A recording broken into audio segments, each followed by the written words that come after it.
Always coming and going, aren't you?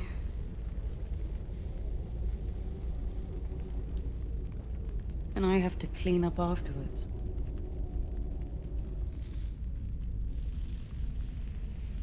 Hello, and welcome back to the channel. Today, we are here to discuss episode 3 of the second season of House of the Dragon. And this episode is titled The Burning Mill. And I'm just so excited. We are so back. It was such a great episode. It was full of subterfuge. It was full of side quests. It was just a great episode, all in all. The writing is just getting so rich in this season, and we are just so back to like the peak Game of Thrones era where, we're seeing these meetings in the small council and just the fighting, infighting, and all of it is just fantastic. I love it so much. It was a great episode full of twists and turns that I really was not expecting. And things that, just aren't in the books or, far more fleshed out than what is available in the books. So, and the one thing that I am so excited that we are getting back to is the medieval romance subtext that we have going on in this show. And that was definitely present in season 1. There were several examples in this episode where we can just really tell we're back in this medieval romance Arthurian sort of theme that is what this story is really thematically all about. So we had like at Harrenhal, for example, at Harrenhal with Damon and Sir Simon, they're sitting at a round table. Okay, Harrenhal, of course, this is something that I've talked about in some of my other videos, but Harrenhal is definitely this very magical location that's going to be very important. And then, of course, Alice Rivers, who is very much like a Morgan Le Fay type figure. And Damon himself is like he's meant to represent King Arthur. George R. R. Martin, he is a huge fan of medieval literature, Arthurian literature, Tolkien, and all of it. And so he definitely pulls from those themes and includes it in his story structure. And so we definitely see that Damon is totally his King Arthur figure, but then as sort of his nemesis in a sense is Alice Rivers as his Morgan Le Fay, his sort of death priestess in a sense. And I made a really awesome video, one of my favorite projects I've worked on about Alice Rivers a few months ago. So if you guys want to learn more about her, I know she was only in this episode very briefly, but she will be in much more of the series going forward. So if you want to learn more about her, definitely check out my video. But anyways, going back to some of the other, nods that we have to this theme, we had like Alicent and Kristen Cole when he's, departing for the war. We had this sort of, this romance between them that's going on, this courtly romance, which has now become a physical romance. And so that's where the downfall occurs. So, anyways, I made a video about that as well if you guys want to check it out. And I'll make sure and link all of these in the description as well. But even we have Gawain Hightower, who was just introduced in this episode, and that's certainly a nod to Sir Gawain and the Green Knight, because obviously Gawain Hightower is a Green Knight. He's wears the green of the Hightower, so he is sort of that nod to that aspect of it. We have Rhaenyra dressing as the Septa, which is very much like a dragon, a serpent dressed as, these as a devout woman. And or even Rhaenyra and Alicent being sort of the dragon and the devout queen, which is definitely a nod to Saint George and the dragon and that old myth. And even with Bela and Moondancer and their patrolling of the Crown Lands, and how they sort of entrap Kristen and Gawain and the other men in the forest. And that's certainly a nod to the Vale Perilous and Morgan Le Fay. And Morgan Le Fay basically enchanted a forest. So these men were kept there as her well, anyways, as her personal supply, we might say. I talk about this in the Alice Rivers video, so definitely check that out. Don't want to get demonetized too early on here, so we won't get into that. But she traps the men in the forest. They cannot leave unless they are pure of heart in their, in love. And so Lancelot being pure of heart in love with Guinevere, he's the only one who can escape. And so we see that with Kristen. Kristen is definitely meant to be Lancelot. I've talked about this so many times in so many videos. So definitely, I just love the theme. I love that we are back. We have all of this right in our faces, and we saw so much of it. And even in season 1, episode 3, this is just dawning on me that in season 1, episode 3, that was a hugely mythical episode as well. We had Rhaenyra and the stag. We have Rhaenyra killing the boar. We had, sort of the mythology of Westeros, where we learned that the white stag was the symbol of kings before the dragons came. So maybe this is something we'll see going forward, that episode 3 is sort of a mythical, symbolic episode for the series or something of that nature. And it's definitely been building towards that, because we see so much with Rhaenyra in these past few episodes. She is very serpentine in her movements and her physicality, just the way that her reactions, kind of baring her teeth and those kind of things, the way she sort of encircles Massaria in episode 2. Her movements are very draconic, and she's really leaning into that identity, which is fantastic because she is the dragon queen. I mean, what else can you be? And especially when we see her in contrast to Helena, who clearly, they have much different personalities. um but especially in this episode, like, Helena's sort of queenly demeanor really came out. And so there's a big difference in these sisters. Obviously, circumstantially, things are very different for them. But Rhaenyra is having to lean more into her ferocity, whereas Helena, she's just not that person. We see her as a queen, um, forgiving. She's full of forgiveness, kindness, gentleness. Um, she she's not a selfish person. But we'll get into her scene a little bit later.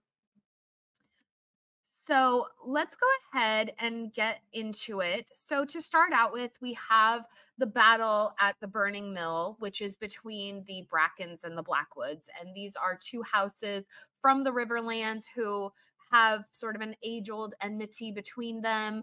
And we met one of the Blackwoods. Well, we met one of the Blackwoods and the Brackens in season 1, when Rhaenyra was on her tour trying to find a husband, and basically the two of them were kind of bickering at each other. One of the Blackwoods pulled his sword, who was a young man. I cannot remember his name off the top of my head, but basically he pulled his sword, and they got into it.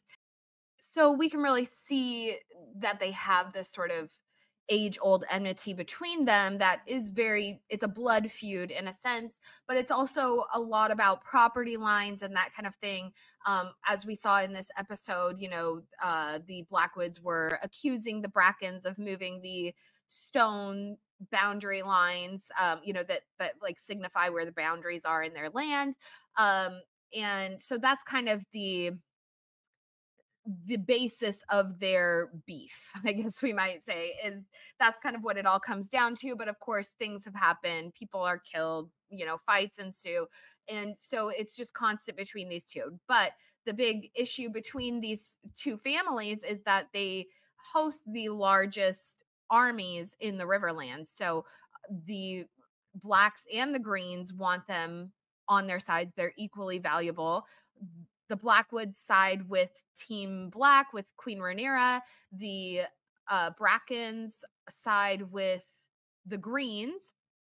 And so that, again, it's just like little things that whittle away, and it's very easy for a big fight to come of something small. So, and that's what we see in this.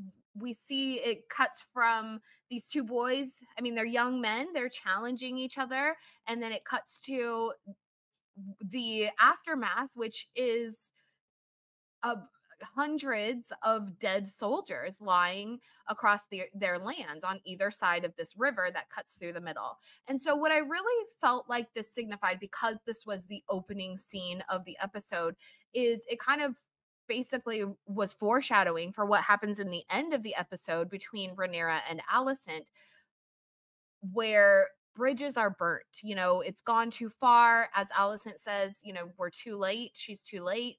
And that's kind of the same idea with the Brackens and Blackwoods, this burnt bridges between the two families. And so I think that that being the opening scene was certainly foreshadowing for what happens at the end of the episode between the two women and where we're left off with them. All right. Up next, we have Gawain Hightower, who is a brand new character. He's played by Freddie Fox. Very excited to see him on the show. He played the King of Sweden in the show The Great, which is about Catherine the Great, and he was hilarious. And I was really hoping that they were kind of going to give him the same sort of characterization, and it seems like they are. They're leaning into that. You know, he's got a niche. You know, he's great at playing that sort of sassy, salty, side character, right? And so he's great so far. And obviously he shows up, he says he's been on the road from Old Town for 3 months. So, and this is mentioned a couple of times throughout this episode, that it takes months to get from Old Town to King's Landing. And I think that they're really emphasizing that in the series, because as we saw at the end of Game of Thrones, that was all sort of out the window at the end of the day. Armies were traveling at light speed. And so thankfully they're emphasizing that it's not close, it's not nearby. It took him 3 months to travel to King's Landing. He's tired, he's dirty, he's exhausted. And granted, Wayne, obviously, he takes the easy road. Like we see later, he wants to go to the inn, he wants to drink and take his time. And so I'm sure if armies were pressed or people were pressed, they might be able to make the journey a little more quickly. But we do realize it takes at least a couple of months to make that distance. So that seems like that's important. But also, Gwen shows up. Alicent is very happy to see him. And this is also shortly after the council meeting with Aegon, Alicent, Kristen, all of these guys. And I think Alicent kind of got the ick from Kristen at that time, because he was not just going along with what she says. Now he's Hand of the King. And so he has more authority, but also he has a different set of rules that he's playing by, and he's under an immense amount of pressure. It's kind of like, you suck at your job and they keep promoting you, which is sort of the case with Kristen Cole. I mean, he failed at protecting the royal family, and Jaehaerys was brutally killed, and yet he was promoted to Hand of the King. And so anyways, there's an immense amount of pressure. He's putting a lot of pressure on himself. Allison's brother shows up. He's like, "Oh, so I was on the road. My father was Hand, and now I show up and he's been fired and you've been promoted and you're Dornish." And like we see this sort of subtle like prejudice against the Dornish. Obviously, the Dornish actually at this point in the story are not even in the fold. They're not part of the Seven Kingdoms. They never bent the knee to Aegon the Conqueror in the way that the other kingdoms did. So they're still independent, and they always kind of maintain that identity. But yeah, so there's some subtle prejudice against the Dornish. Obviously, we see that with Cole. It comes up more than once, and maybe it's more so from the Hightowers, because it was Alicent who pointed it out in season 1 as well, and Gawain is the one who's sort of emphasizing on it now. So perhaps there's more of that between their families, and so it's interesting that that's Alicent's choice on who she's taken as a lover.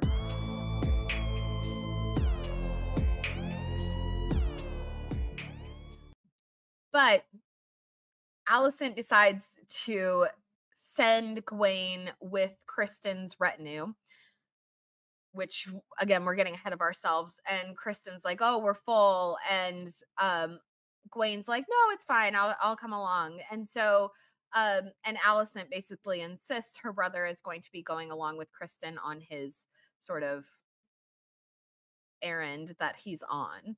Um, and so that should be interesting. You can tell Gawain sees there's something going on between Alicent and Kristen, and it's something he wants to keep a closer eye on or get to know Kristen a little bit better and kind of decipher what's going on there. And obviously he's working on behalf of his family, to their benefit.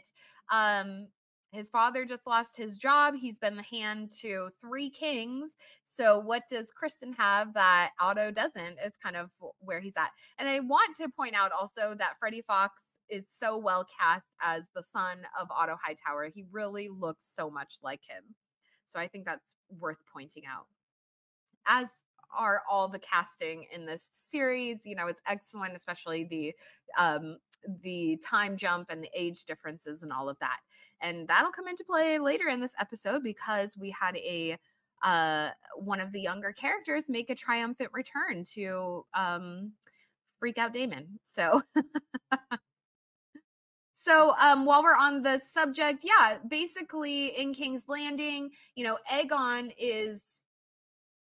he wants to get out there. He wants to prove himself. He wants the people to see him as a powerful force. There's this difference with Viserys and Aegon in that, I mean, they're so much alike, for one. We should point that out. But Viserys, he just wanted to be loved. He was sort of jovial. He was lighthearted. And he just wanted his people to love him.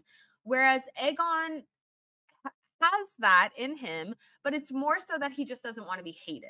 I think he wants to be accepted, which is something he's always struggled with his own family. And now he has to struggle with that with the people that he rules as well, because many of them believe that his sister is the rightful heir, which she is. But that's so that's something he struggles with. And so he wants to prove himself. He wants to fly out with Sunfire. And he's dressing up in Aegon the Conqueror's armor and all of that. Larys comes in and he knows how to work Aegon, which is very interesting. He knows how to talk to Aegon. He knows how to twist the words just right. So as I said, Aegon just doesn't want to be hated. He's able to kind of manipulate the words to sort of put the idea across that, oh, well, the people will think you're weak if you do this, versus just outright saying it. And so Larys is actually very good at talking to Aegon and convincing him of things, which are really to his benefit. Despite what Larys's intentions may be. Or maybe it's just to sort of get himself in there, make sure that he's useful to him. And that's something that Aegon points out. He says, my father never felt like he needed a master of whispers, but I think that I do. So I would like you to be the man for the job. And just basically hires him on the spot. Aegon has also replaced a bunch of the Kingsguard with his friends, his kind of goons that he's had hanging around him. And it definitely shows they are undisciplined. They don't take their vows seriously. Kristen Cole sees them sort of loitering about and he's just like infuriated. And I don't know if he's sort of ignoring his authority he has over them or sort of leaning into the hand, because he is still both. He's Lord Commander of the Kingsguard and he's Hand of the King. So he has a lot of responsibilities on his shoulders. I don't know if the idea was run by him to replace a bunch of the Kingsguard. I don't know. But I would be very unhappy with their performance as well. So later in the episode, they decide to take Aegon out onto the town. And they're not even wearing their Kingsguard gear, which I think is really interesting. I don't I feel like that's something that the Kingsguard always do is they're wearing their white cloaks. They take their duties very seriously. But anyways, they take Aegon to one of the local inns, a place he's probably frequented many times before he became king. And in the background um, of the inn, we also have another character who pops up, and this guy is Ulf the White, and he says that he is the illegitimate brother of Viserys and Daemon. So he is the illegitimate son of Balon the Brave. Um, so that's a really interesting twist. And then, of course, he says he is the grandson of the Conciliator. And so Ulf is one of the dragon seeds in the future. He's obviously loyal to Rhaenyra. You know, he refers to her as the one true queen. You know, Jace is the true-born heir. Like, he is very dedicated to them. And then even when Aegon comes in, he's like, oh, you know, bite my tongue kind of thing. Um, so it should be really interesting to see where his story goes. We did see him briefly in episode 2 when the rat catchers were hung from the walls. I love their sort of camera work in this where they'll start on one character and sort of transition to another, you know, when they're going through the town, through the small folk and that kind of thing. So it's great unique camera work there. But yeah, they focus on Ulf and he's like, what's going on out here? And that's him in passing who noticed, you know, figures out who the rat catchers are.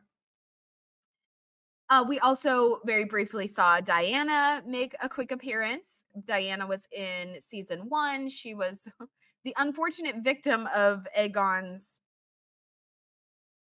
habits. And it looks as though she is now working at the inn, so it's unclear. I guess she probably is no longer working at the castle. Maybe she was dismissed after the incident. And Allison had her drink moon tea. So and I didn't see her, you know, looking like she was pregnant or anything, so it must have worked. So but interesting, you know, that she's making an appearance. We'll see if we see her again. Now, Aegon Aegon and his friends decide to go to a brothel. One of the squires is still a virgin, so they're going to take him to wet his whistle, and they go to their brother Aemon's favorite, you know, place to frequent, and they're looking for the, you know, Miss Sylvie, I think is her name, and she is Aemon's favorite madame, and she is occupied with him at the moment. Aemon's been doing like a whole lot of nothing this season, but laying around and like drinking milk and just being coddled by this brothel madame. And, you know, she has him fully pacified, which is really interesting. You know, she's like, what is she putting in the milk, first of all? But she has him fully pacified. He's regretful of his actions with Luke. You know, he's calm and collected and like in touch with his emotions and this kind of thing. Versus after Aegon comes in and sort of harasses him a little bit, we see him kind of shrink away and go into that fierce identity that he has. And so thanks, Aegon. You've fully turned your brother into a psycho again. So that's fantastic. He was pacified and now he's fully a psychopath again. So we'll see how that works out for Aemond and Aegon in the future, because it seemed like in the council meeting that Aemond sort of had Aegon's best interest in mind. You know, he said, you don't need to be out on Sunfire. You are fierce. Like, we believe you're fierce. Of course, there was a bit of a mocking tone to his voice, but he seemed to look out for the king's best interests and know what his place is. They were sort of getting along at that point in time, but now Aegon has upset the balance that they had going, and he sent Aemond back into that place that he was in when he was a child, where the other boys were picking on him and he wasn't good enough. And so now he has to go out there and he has to prove himself again. And we did get some full frontal of Amond. Interesting. Okay. I'm sure there were plenty of the girls on the internet are just losing their minds. Um, that happened. And there's something about Aemon too that we can't forget. Like, he has a very fragile ego. So he almost like subconsciously thinks that he's the prince that was promised, even though he doesn't even know the story. But he just believes in himself so strongly. He believes that he's drank his own Kool-Aid. He flies the largest dragon and all this kind of stuff. So he really thinks that he is the greatest Targaryen that there is. He's definitely got this huge ego, but it's incredibly fragile as well. So it should be interesting to see how he handles that going forward. Now, going into Helena's story, she goes to her mother's chambers and she basically tells her, I'm feeling sad. I'm feeling sad about Jaehaerys. But she almost doesn't feel entitled to have those feelings. And this is where we see, she's such a good, kind, gentle person who is not cut out for this horrific game that she's thrust into. I saw this interview this week with Fia Saban where she talks about how Helena is sort of the sacrificial lamb to the High Towers in a sense. And Alicent was formerly that person, but now it's fallen on Helena. Her whole life is being used as a pawn to make other people more powerful. And the same goes for Alicent throughout her whole life. So we see this connection between these two. And Helena turns to Alicent and she tells her that she forgives her. And that is such a beautiful moment. And Alicent completely does not expect that. Um, but Alicent has also been looking for this absolution over these past few episodes. She feels extremely guilty about what happened to Jaehaerys and the fact that she was with Kristen at that moment when it happened. And so she's carrying around this guilt and she has no one to sort of make confession to. Helena saw what happened. And so Alicent doesn't have to make confession to her.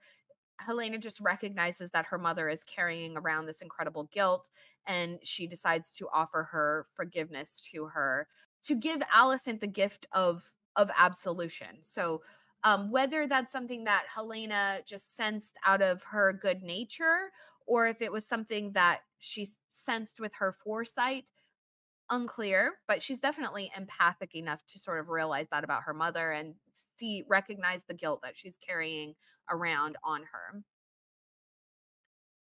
Another thing about Helena, I really loved her dress. She had this sort of like silk mesh kind of thing underneath her green dress. And the way it was crossed in the back just very much reminded me of dragon wings that are sort of like bound behind her. So it's almost like she has her dragon wings are bound beneath her green dress, her green high tower dress. So it was very symbolic. And she also had her hair tied back. She has this tiny golden crown in her hair, almost like a halo in a sense or a sunrise. So her dress, her, vibe, she's so symbolic. So okay, so let's get into what was happening on Dragonstone. And one of the things I really want to point out that I love about Dragonstone is the sounds that come out of it. So during these scenes, we have these sort of background noises that are going on, and you kind of hear the roars and the grumbles of the dragons like coming through the stone and kind of echoing through the caves. And you kind of hear the ocean waves crashing into the stone, and it's like living stone, which is so connected to the dragons in a sense, because especially like Daenerys's dragons in the future, those they're born of like stone eggs. So there is sort of a living stone aspect to the dragons and to Dragonstone in general. But I love that nod that they include with the sound effects in that. It's awesome. So Rhaenyra has made the decision to send a bunch of her children to the Eyrie with her cousin Jane Eyre, who lives there, who had basically agreed to send an army to Rhaenyra's aid as long as she would send a dragon to her to protect the Eyrie. And well, she sends Taraxes, which is her son Joffrey's dragon, who Taraxes is a young, small dragon, too small to fly or fight in war or anything, or even carry, a rider at this point in time. However, she also decides to send 4 dragon eggs there for protection. So this kind of really shows a great level of trust that she has in Jane Eyre to protect her family. But not only that, she sends Rhaena along with to basically guard and raise her children. So she is sending Rhaena, Joffrey, Aegon the Younger, and Viserys, her 3 youngest children, to the Vale. And Rhaena is meant to look after them, to be the mother that Rhaenyra cannot be. And she's meant to guard them as a dragon guards her eggs. And I just think this is such fantastic language that they're using here. Rhaena is pretty unhappy to be kind of sent along as a glorified babysitter. She feels inferior to Baela because Baela has a dragon, and so she knows that that's why Rhaenyra is keeping Baela close. But once Rhaena realizes that she's sending the dragon eggs with her, she kind of recognizes that this is such a great responsibility because, as Rhaenyra says, if things go awry, then you hold the future of our family, and that's very true. So she's placing a great amount of trust in Rhaena in this scene and in this episode for the future of their family. And she even asks Rhaena when they're meeting about this, she says, I ask you to make this sacrifice for our family. And that, going back to Helena, who is sort of the sacrificial lamb, constantly making sacrifices as herself, they sort of have this parallel characterization with Rhaena and Helena. And that's really interesting because Helena's dragon is Dreamfire, and Dreamfire's former rider was Rhaena Targaryen, who was the sister of Jaehaerys and Alysanne. So then we get into Rhaenys's role in this episode, and she is really doing a lot of advising to Rhaenyra and helping her stay steady, stay strong. Rhaenyra is surrounded by a bunch of men and lords that want to go to war. They're trying to encourage her to just unleash the dragons and let them figure things out. And that's a terrible idea. It's extremely dangerous, and nobody really wins in that situation. Rhaenys recognizes that, and she really respects Rhaenyra for staying strong. And she tells her also that that Alicent had come to her before Aegon was crowned, and basically told her like she knew that war would come.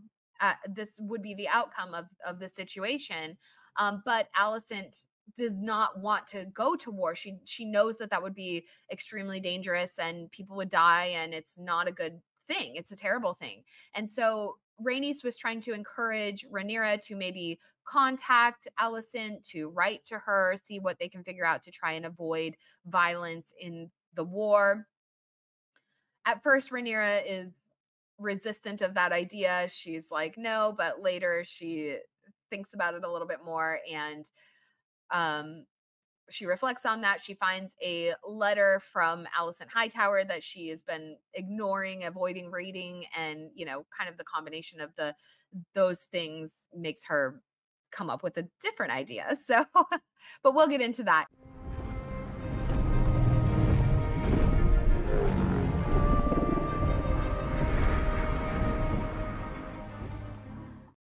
So then we have Baela, and Baela is being sent to patrol the Crown Lands. We kind of talked about that before. So she is flying high. Rhaenyra has told her to stay high and to stay out of sight, do not engage.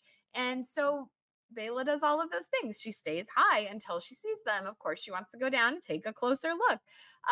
So it wasn't from such a great height, Your Grace. And Baela, she's so funny. She's so much like her father in these scenes, as much as she pretends she doesn't want to be in episode 2. She is very much like him when she says, "You said don't engage, so I didn't." Exactly. And that's so Damon. That's such a Damon response to have. But what's really great about Bela is, first of all, they dressed her in this outfit that's so reminiscent of Daenerys. And then not only that, when Bela is flying Moondancer and she starts to swoop down, they play the music. They play Daenerys's music. So I don't know if you guys caught that, but I was like, oh my God, that's so awesome. So really great stuff. They're definitely making some huge parallels with Bela and Daenerys. And I really like to see that. And especially because she's connecting to Damon and to Daenerys. So it shows that they're sort of the same um energy, right? Same energy. Dany in the future reaching back to her ancestors and who she's connected to. And we can see there is a parallel with Damon. There's a parallel with Bela. Bela carries that same um, fierce dragon energy. So we also had Massaria, who is present on the island. She came back after Rhaenyra had given her her freedom in episode 2. And she decided, once she was going down to the ship to leave, she spotted Sir Arik coming up towards the castle. And so she decided to go back and warn Rhaenyra. And so what she says is, the guards, they didn't believe me. So we see that Massaria is willing to give up her freedom to come back and serve Rhaenyra. So Rhaenyra is, she doesn't accept it right away. She doesn't say, yeah, I'll trust you. She kind of is going to think about it. That's where we're at. She's going to think about it. So Rhaenyra is, she's relying on Rhaenys very heavily at this point in time. And so it's almost like the two of them are in sync while the men are sort of rabbling around them, right? And Rhaenyra needs more level-headed individuals. I think that's what she's seeking, and she realizes that she can see that in Massaria. So she after the council meeting, she decides to go to Massaria and ask her for help and sort of treat Massaria like her master of whispers. So we're getting into um this dynamic of their relationship, because that's what Massaria wants to be. Is she knows the inner workings of the Red Keep. She knows the art of secrecy, and that's who she wants to be for Rhaenyra. But Massaria does help her disguise herself as a septa and sneak into King's Landing to go and have a private discussion with Alicent Hightower. So the only place that Alicent leaves the Red Keep to go to is the Great Sept in King's Landing. I don't know what we're calling this sept. Is it the Great Sept? It's no longer the Sept of Remembrance, obviously, because Maegor destroyed that. But we don't have the Great Sept of Baelor as of yet. So I don't know what we're calling this sept. We're just going to call it the Great Sept. Anyways, the Sept of No Name.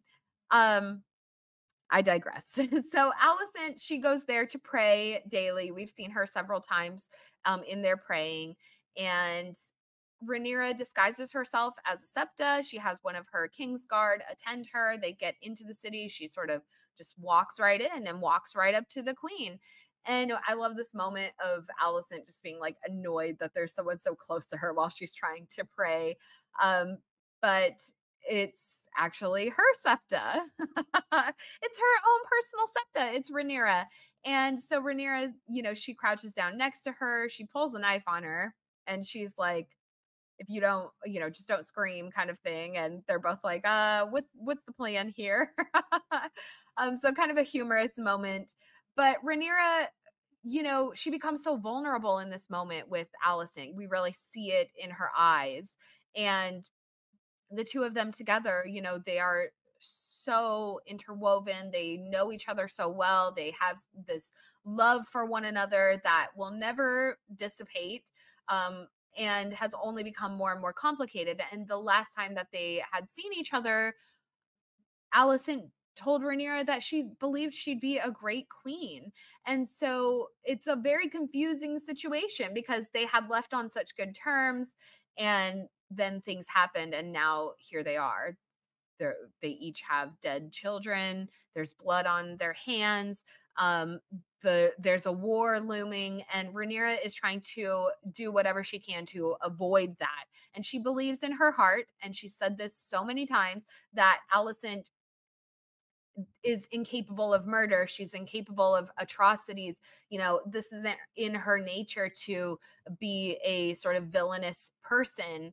And Alicent, on the same note, feels like it's gone too far. It's out of her hands. The men have taken control. And that's always her go to. It's always her victim card from Alicent is, oh, well, the men. I can never stand up to the men. And even Rhaenys, she called her out on that in episode 9. She was like, you simply desire to make a window in your prison, but you constantly toil to men, you bend to men, you always give them power. Why not take it for yourself? Alicent she knows her sons, and particularly Aemond. She just knows how he is, and she points that out. She says, "You know who Aemond is. We've gone too far. It's too late." So even once they get to the point of the prince that was promised story, where Rhaenyra realizes, like, no, that's a story. It was just a story. It's a mistake. But Alicent's just, we've gone too far. There's no turning back. And that's really terrifying from Alicent, because that's her true colors. She says to Rhaenyra, I've at times been unkind, but I've never been untrue, meaning that she, has been cruel to Rhaenyra, but she's never told a lie. Also true, because usually her cruelty came in the form of like her children's parentage. But anyways, that's neither here nor there right now. But Alicent, she doesn't even try. She's just given up. She's washed her hands of the situation. She's given the power to the men. Whereas Rhaenyra, she's trying to create an alternative. Like, let's work together. Let's come to another option. But Alicent, she just chooses violence. It's a story he once told about Aegon the Conqueror.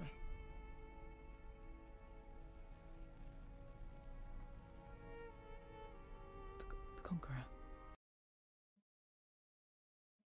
And Alicent has a point. Aegon is never going to be satisfied without retribution at this point, especially after the death of his son. Aemond just had a new fire lit under his bare bottom after Aegon interrupted his suckling session with the madame. So these men are not going to just walk away from the fight or relinquish power to Rhaenyra just because Alicent had made a mistake. This is the Game of Thrones. So this is an opportunity. And Alicent recognizes that. It doesn't matter what's true or what's not. It matters about perception. And so even though Alicent made a mistake, only she and Rhaenyra know that. So what's she going to do? It's too late. It's too late. So I don't necessarily agree with Alicent's decisions, but like, what are you going to do? Kind of, what are you going to do?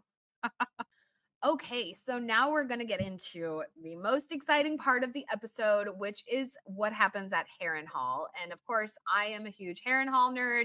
If you know my videos, I've done live streams about Harrenhal. I've done videos about Larys Strong, Alice Rivers. Harrenhal is a super creepy castle in the Riverlands. It is the most important location in the war. It's the most important strategic location in Westeros. It's smack dab in the middle of the Riverlands. The King's Road goes right past it. It's a massive fortress with 5 towers that is large enough to fit a host, garrison a host of armies there, and keep them sheltered, keep them hidden away. And so it is a very important location for both sides. Daemon has been really eager to get out there and go claim the castle because he knows how important it is. The same goes for Aemond. Aemond wants to go and claim the castle. They both have their own individual ideas of how to do this.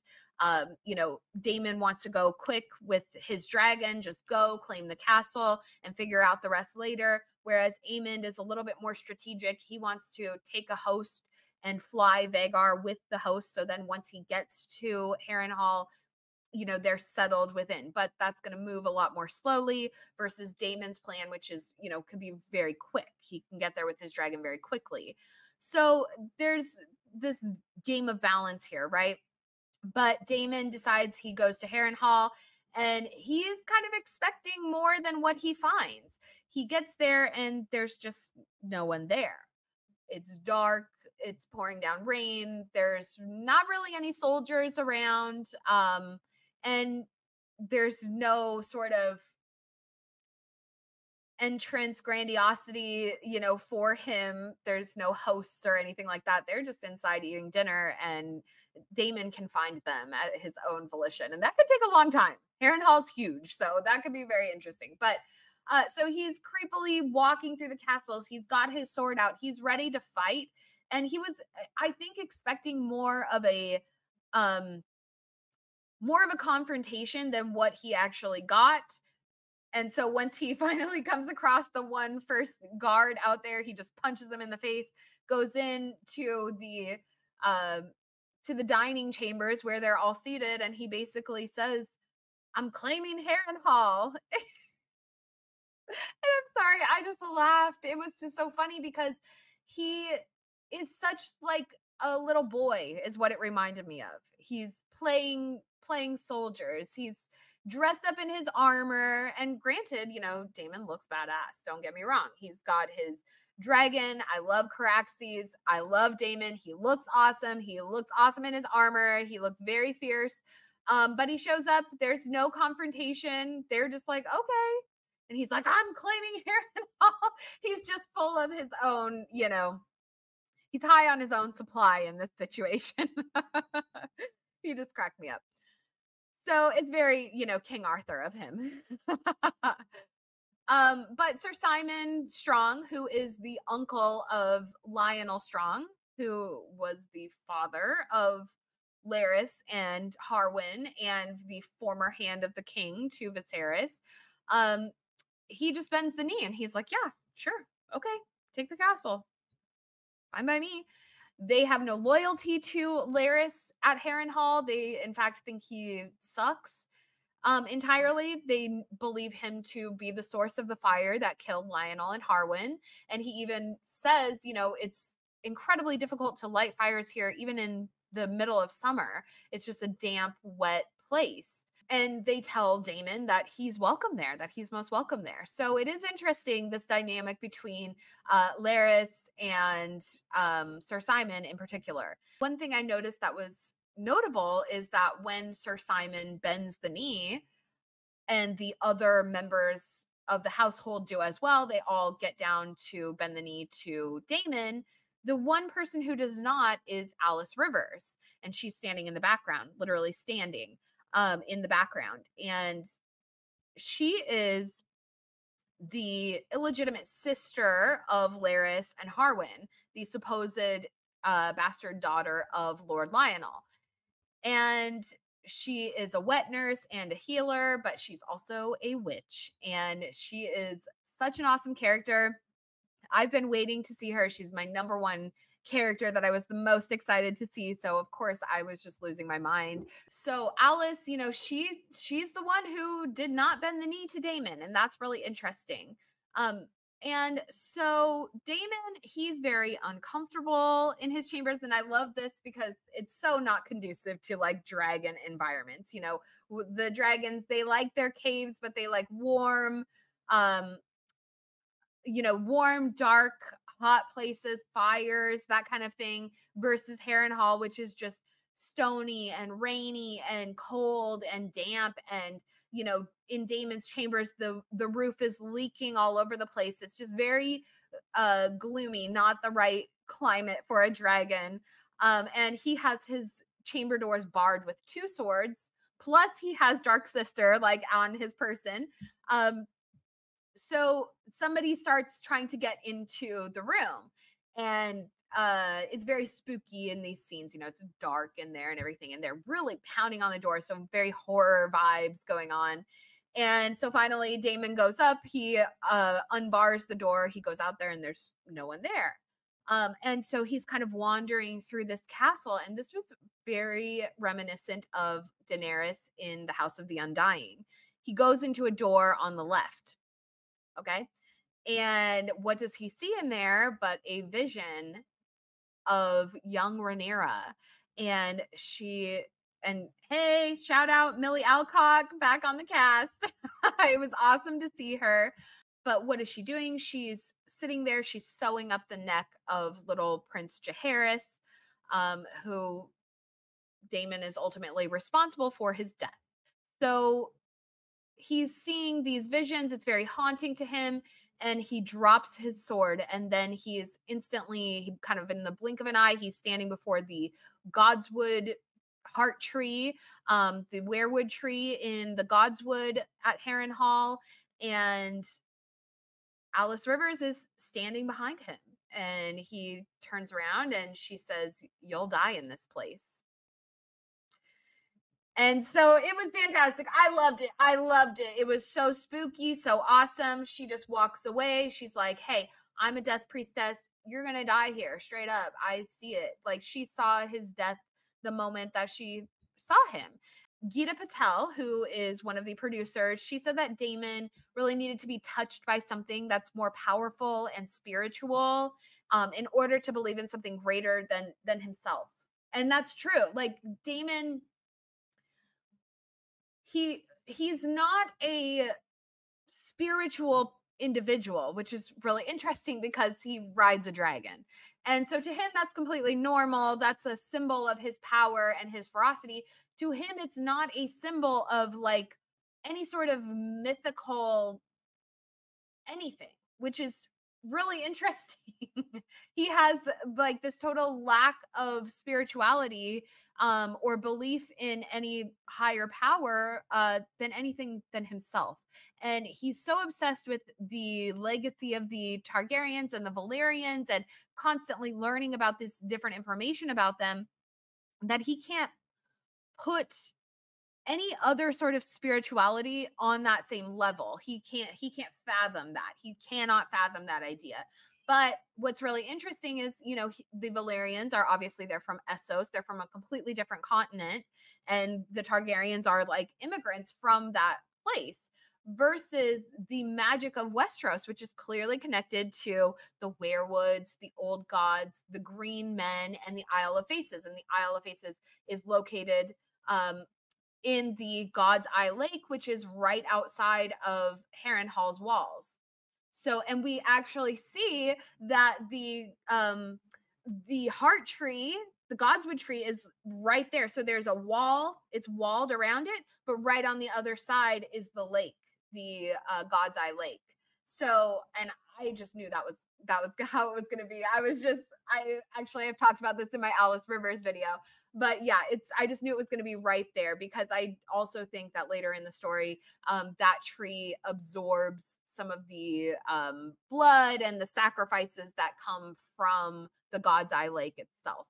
Its roots go deep into the water there and probably soak up the blood and other things. So anyways, don't want to get too far ahead of ourselves. Watch my Alice Rivers video.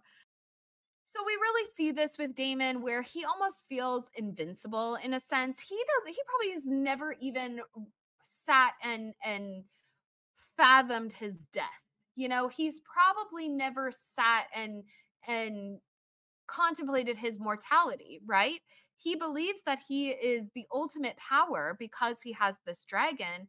But then when somebody shows up, he's in a strange place, he's having visions and strange things happen to him, and someone says that you'll die in this place, like they've seen a vision of your death. I mean, that's got to shake you a little bit and make you a little bit uncertain as to your own capabilities and your own mortality.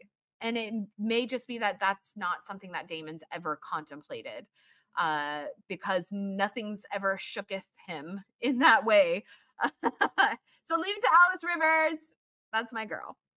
So, and then, Harrenhal itself is very eerie and spooky. And one of the awesome details that they included in this was as Damon's like walking through the dark and rainy castle and all this, we see that the weirwood roots are all intertwined and climbing up the stones. It's overgrown in that way. And in the book, it said that the face on the weirwood tree at Harrenhal has a very angry face. So it should be really interesting to see what happens here. With all of this, but I love it. I love this. I love that Damon is at Harrenhal. This is my favorite part. I can't wait to see what's going to happen going forward. It's definitely going to continue to be super spooky with everything that happens to him there. And he does stay there for a little while. So I am really looking forward to see how that all plays out, especially his dynamic with Alice Rivers, because she is going to mess with his head a little bit. And, he kind of deserves it. He kind of deserves it. So let's be real. So that's about that. As you can hear, my kids are kind of squealing in the background. It's about time for me to wrap it up, but I do appreciate you all being here to listen to my recap on the 3rd episode of season 2 of House of the Dragon. And we will be back next week with a live stream to cover all of this and all that fun stuff. So thank you guys. I appreciate you. In the meantime, check out my video on Alice Rivers. Check out my video on Harrenhal. Check out just all of them. And I did do a video about Helena and Dreamfire last week. So if you want to check that out as well, go for it. I will link all of the things in the description. And I appreciate you all for being here. And we will see you in the next one. Bye.